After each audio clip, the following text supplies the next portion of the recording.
Hello. So another story about Japanese culture. So in Japan, it is usual to address someone that you are talking to by his or her name. So if I'm talking to you and your name is, for example,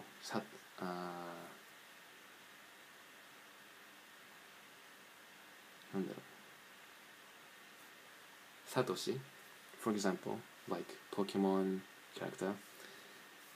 Yeah, it's Satoshi in Japanese. Satoshi. Even when I'm talking to you directly, I would call you Satoshi still. But in English, on the other hand, it's usually only you when I'm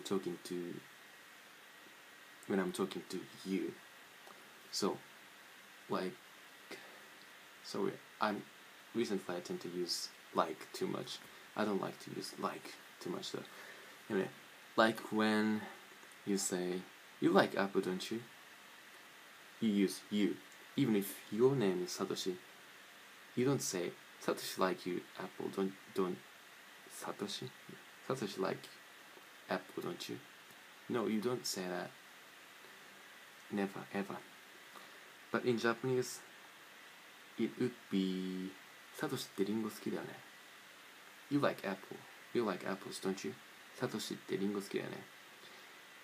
Unless I call you omae or kimi or anything like that, it is not unusual to address you with your name.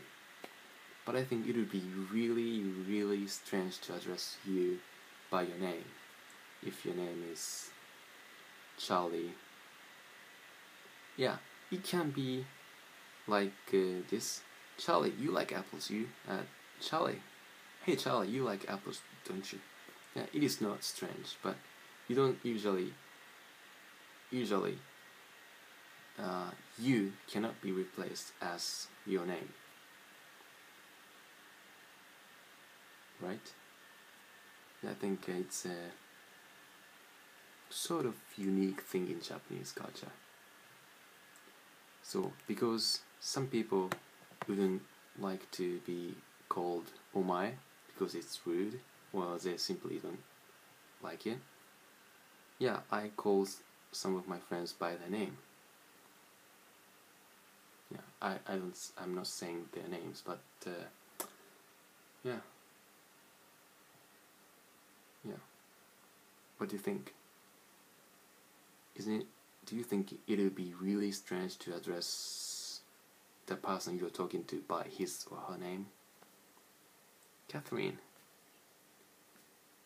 like apples. If you say Catherine like apple, maybe other people would think, one, it's grammatically wrong because they think it is not said to Catherine. So maybe they would think it should be Catherine likes apples.